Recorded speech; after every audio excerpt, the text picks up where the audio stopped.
Hey everybody, welcome in and welcome back to J Talks Sports, the new name of this channel. Since I figured we're moving into football season, it's not just going to be Mariners, and it's not just going to be Seahawks either. It's going to be all sports.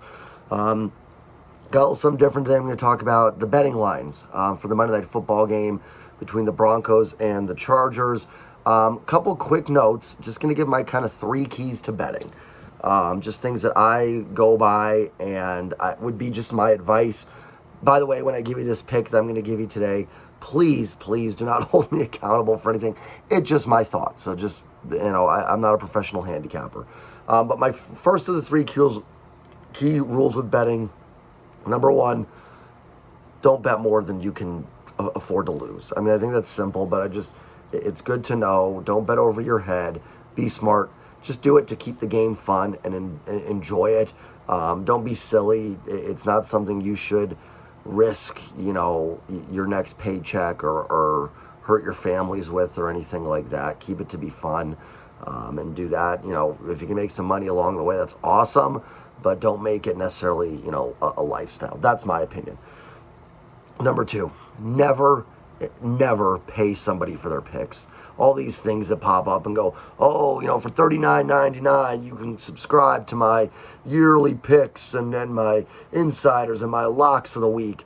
Those guys don't know any more than you know. I'm talking to you. They don't know. If you're already betting, I'm not saying they don't have knowledge of the game. A lot of those people do. But they don't know any more than you. Don't pay somebody $40 to get a pick for a sports game. There's only so many ways these games can go, guys. Denver and the Chargers tonight. Denver wins, the Chargers win. Denver covers, the Chargers cover. Over-unders. There's no insight to, why this is going to happen. Any one of these things can happen. That's why Vegas puts the lines where they do. There's no locks. There's no guaranteed this. Maybe you go back to the 50s and 60s when, fans weren't privy to all the injuries and stuff like that. You can say the 80s and 90s for that too. Maybe then there was some insight stuff like, hey, I know that Bart Starr's thumb is actually broken. With all the social media today, we know in 2 seconds when somebody's hurting and whatnot. Coaches have to put on injury reports now. They're required. They don't have any more insight than you do. That doesn't mean they're not good at their jobs. I'm not saying that. They might be very good handicappers. They might be able to make some money betting. And they might be able to help teach right ways to bet. But there's plenty of people that do free videos that can help you with that. Don't pay somebody $40 for their picks. Don't do it. Number three, throw historical trends out the window. The reason Vegas tells you that the all-time series between Denver and the Chargers, when you buy those books and stuff, is Denver is 85-50 all time against the Chargers. I have no idea if that's true or not, but just, they'll give you those numbers. Who cares what these teams did in 1973? It doesn't matter. The past history of these matchups do not matter. Now, maybe last year or a game earlier in the year, of course there's some things that matter. The teams are relatively the same. There can definitely be some things there that are important to know with betting. But what happened in 1984 between the Broncos and Chargers doesn't freaking matter in the slightest. Don't listen to that. They tell you that stuff and they put that stuff in the books because it's useless. That's why they give you that information. They'll give you useless stats all day long. It doesn't matter, that stuff. Now, do I think there's maybe teams traveling across country can be a little tougher? Of course. But that doesn't need to be marked in historical data. We know that. We know Seattle going to New York is a tough cross-country trip for them. I don't care if they're 3-10 all time. I don't care if Dan McGuire lost to the Giants in 1992. That doesn't mean that Russell Wilson was going to lose to them in 2015. You know what I mean? That stuff doesn't matter. The reason they tell you that stuff is to make you think it matters. It doesn't. What happened in 1980 has no bearing on today's game. So, with that said, looking at the matchup tonight, you've got a really good Denver defense against a really good Chargers offense. In terms of DVOA by Football Outsiders, Denver is second in DVOA. The Chargers offense is ninth. Defensively, let me see if I can pull it up here. Do I still have it? Did I get rid of it? No. Oh, yeah, I do. Again, I'm going off of Football Outsiders here. Just some of their metrics. I like to use them a lot. Just a real kind of gives you a nice broad stroke from an advanced analytical perspective on how the teams are playing. So again, overall the Chargers are 11th in DVOA. Again, I know it's changed based on yesterday. This is coming into yesterday. Just FYI, their offense is ranked 9th, 9.4% above average on offense, 13th on defense, 1.2% below average on defense, and a special teams unit ranked 22nd and 1.7 below average. The Chargers always seem to have bad special teams. Denver is 13th overall, 0.7 above average. 27th in offense, 14.7% below average on offense. They are 19.2% above average on defense, ranked 4th.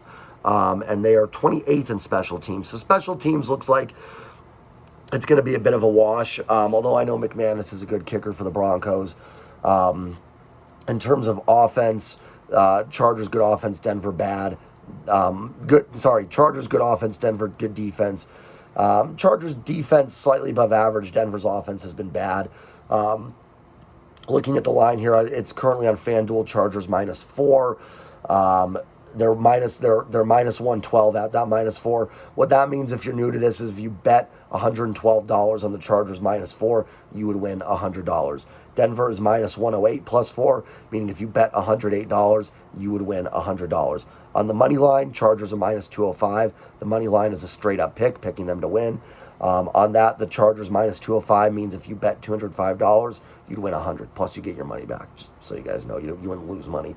Denver is +172 on the money line, meaning if you bet $100, you would win $172. Just in case you're new to betting, trying to learn how some of the basics work. If you already know that, you're probably going, dude, that's the obvious stuff you don't need to tell us.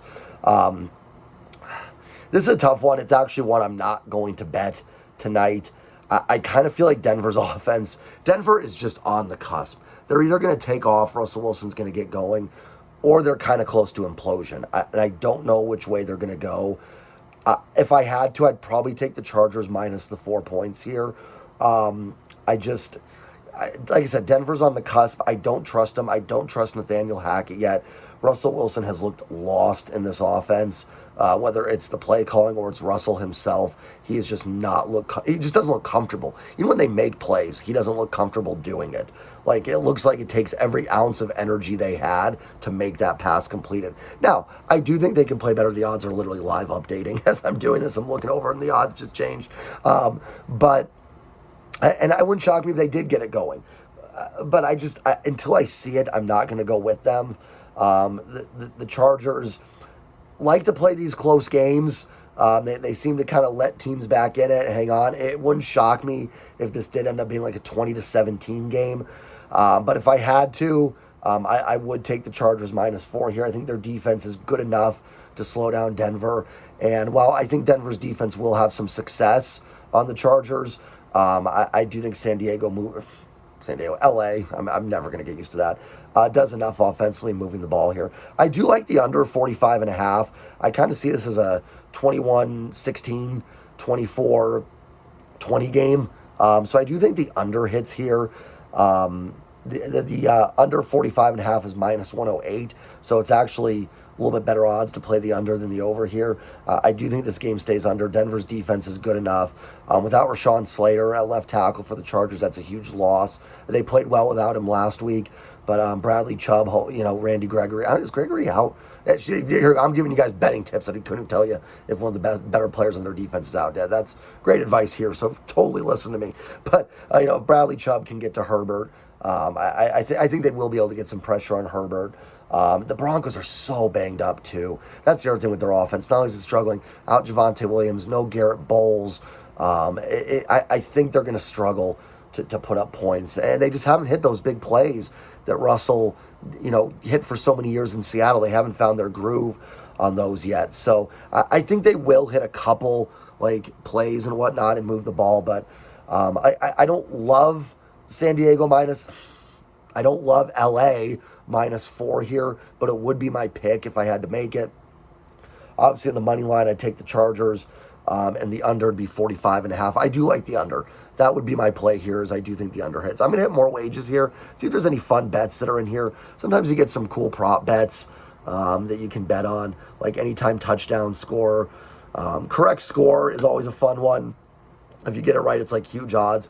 I'm going to say I'll say 20 to like 15, something like that. Something weird will be that. So if you want to throw some money on that, I don't know. We'll see. There's alternate spreads, alternate point totals. You could buy a few points and, get that over under. You could play it as under 15 and a half. That would pay good money. Maybe even bump it up to like, 47 and a half and it's minus 146. Not a bad idea there, just to buy a little bit of points there. Both teams to complete their first pass attempt. Those are just gimmicky ones. They're kind of fun, though. Justin Herbert, all passing yards. Let's see. 200 plus is minus 700. I wouldn't touch that. 275 plus is plus 116. That's not a bad bet. Plus 250 is minus 166. Tough. Like I said, Denver's defense pretty good. Surtain back there in the secondary. I don't know about that one. Not something I'd really touch there. Russell Wilson, all passing yards. Usually they have like first half spreads. First half total is 23. I like the under there. I could see this being like a 7-3 game at halftime. So that's another one I would like. I like the first half under 23. And the overall over-under was at, what do we say it was at? 43 and a half? 45 and a half. So I like the first half under 23, and I like the under in general here. I think this game's will be a little sloppy, a little low scoring. Good defense in Denver and a decent enough defense in LA to slow down a struggling Broncos offense. So that'd be my pick. Again, just to recap, don't love it, but I would say Denver -4, or LA -4, LA minus 215 on the money line. And then the under 45 and a half. And I also like the first half under of 23. When all four of these don't hit, I'll still be back here. Please like, comment, subscribe if you're new. All my new subscribers, I appreciate it. Most of my views are still coming from unsub people. So please sub. It's not just Mariners and Seahawks talk on here. We're going to be doing all kind of sports bettings, sports bets. We'll talk about all sorts of things like that and do some NFL previews and everything. So please subscribe. And I hope you guys enjoy the content. Go Seahawks, go Mariners, and go anybody that's betting tonight. I hope the bets hit for you. Take care. Have a good one. Like, comment, subscribe. Thank you.